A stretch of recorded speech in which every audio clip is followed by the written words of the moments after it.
पश्चिम बंगाल के दक्षिण 24 परगना जिले से एक बहुत बड़ी और सनसनीखेज खबर सामने आ रही है। साल 2020 में आए भीषण चक्रवात अम्फान के बाद सरकारी राहत राशि के वितरण में लगभग 250 करोड़ रुपए के बड़े भ्रष्टाचार का आरोप लगाते हुए भाजपा के वरिष्ठ नेता अभिजीत दास ने विष्णुपुर थाने में एक लिखित शिकायत दर्ज कराई है।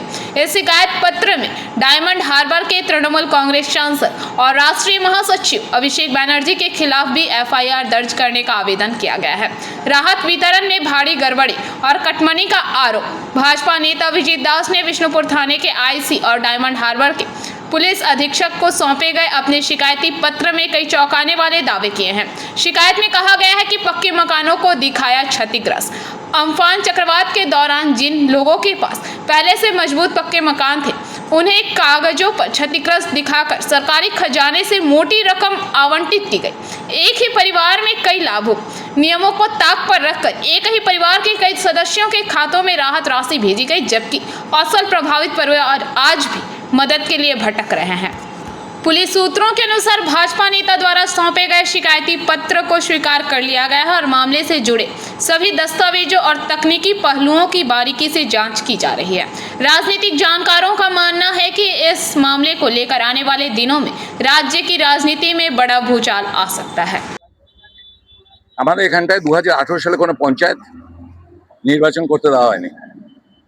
পুলিশ প্রহরায় ক্রিমিনাল প্রত্যেকটা রাস্তায় আপনারা নিশ্চয়ই মনে আছে, আপনাদের কোনো সাংবাদিকদের কভারেজ করতে দেওয়া হয়নি। আপনাদেরকে বলা হয়েছিল যে সাংবাদিক কভারেজ করবে তার ডেড বডি পড়ে থাকবে, এবং যার ফলে ডায়মন্ডের কোনো খবর নিউজে চ্যানেলগুলোতে দেখানো হয়নি।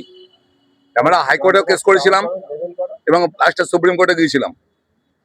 বিষয় হচ্ছে যে সমস্ত পঞ্চায়েত সদস্য এই ডায়মন্ড হারবার লোকসভা একমাত্র লোকসভা যেখানে কোনো পঞ্চায়েত নির্বাচন হয়নি, প্রত্যেকটা পঞ্চায়েত সদস্য, পঞ্চায়েত সমিতির সদস্য, জেলা পরিষদের সদস্য, প্রধান উপপ্রধান সম্পূর্ণ ছিল অবৈধ।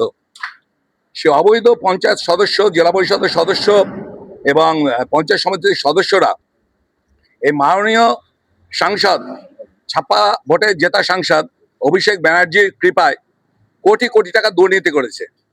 তার তথ্য প্রমাণ সমেত সেই ওয়েবসাইট থেকে, যে ওয়েবসাইট ওরা বন্ধ করে দিয়েছে সেই ওয়েবসাইট থেকে ডাউনলোড করা তথ্য নিয়ে আজকে পেন ড্রাইভে আমি সমস্ত দিয়ে এসেছি। আজকে বিষ্ণুপুর থানায় এফআইআর করেছি এবং যাতে প্রাইম অ্যাকিউজড হচ্ছে অভিষেক ব্যানার্জি এবং তারই সঙ্গে রয়েছে এডিএম ডেভেলপমেন্ট সাগর চক্রবর্তী।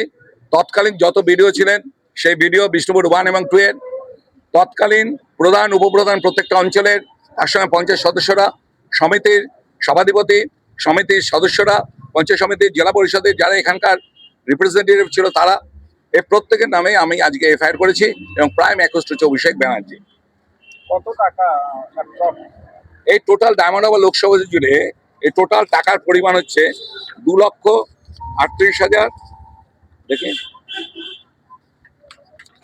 টোটাল 238 কোটি টাকা, 78 লক্ষ টাকা, প্রায় 250 কোটি টাকার মতন শুধু আমফানে ঘর রিপেয়ারের দুর্নীতি, যেটা সেন্ট্রাল থেকে এসেছিল রেজিস্টার্ড ম্যানেজমেন্ট ফান্ডে থেকে, শুধু সেখানে 5,000 আংশিক ক্ষতি হলে, 20,000 বেশি ক্ষতি হলে।